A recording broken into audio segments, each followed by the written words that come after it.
Shqipëria mbetet e përkushtuar ndaj mbrojtjes kolektive. Në fjalën e tij në Asamblenë Parlamentare të NATO-s, presidenti Bajram Begaj vlerësoi rolin e aleancës për sigurinë dhe stabilitetin në botë. Shqipëria mbetet e përkushtuar fuqimisht ndaj misionit dhe vlerave të aleancës.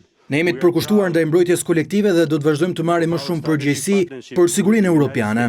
Është një domosdoshmëri strategjike të forcohet dhe të mbahet në mënyrë të qëndrueshme investimi në mbrojtje dhe siguri.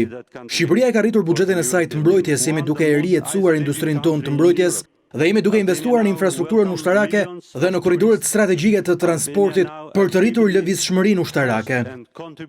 Përveç përmbushjes së detyrimeve si antar të NATO-s, presidenti Begaj rikonfirmoi dhe një herë tjetër angazhimin e vendit tonë krah aleatëve strategjik, Bashkimit Evropian dhe Shteteve të Bashkuara të Amerikës.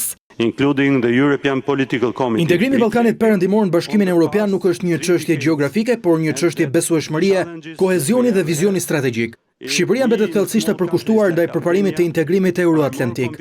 Jemi krenar për partneritetin tonë strategjik me Shtetet e Bashkuara. Shqipëria vlerëson këtë partneritet strategjik të ndërtuar mbi besim, angazhim të përbashkët dhe një vizion të përbashkët. Begaj u ndal edhe te Kosova, pavarësinë së cilës e konsideron një realitet të pakthyeshëm. Kosova now is an independent country. Kosova sot është një shtet i pavarur sepse Shtetet e Bashkuara dhe Aleanca vepruan me shpejtësi dhe vendosshmëri në një moment kritik. Është një realitet i pakthyeshëm dhe një pasqyrim i asaj që mund të arrijë një angazhim i vendosur ndërkombëtar. Ajo tregon gjithashtu fuqinë e vendosshmërisë kolektive dhe përgjegjësinë që ndajmë në mbrojtjen e paqes kur ajo është më e brisht. Po ashtu, presidenti i Republikës tha se Shqipëria do të jetë në krah të Ukrainës, teksa theksoi rëndësinë e paqes dhe stabilitetit, jo vetëm në Ballkan, por edhe në Europë e botë.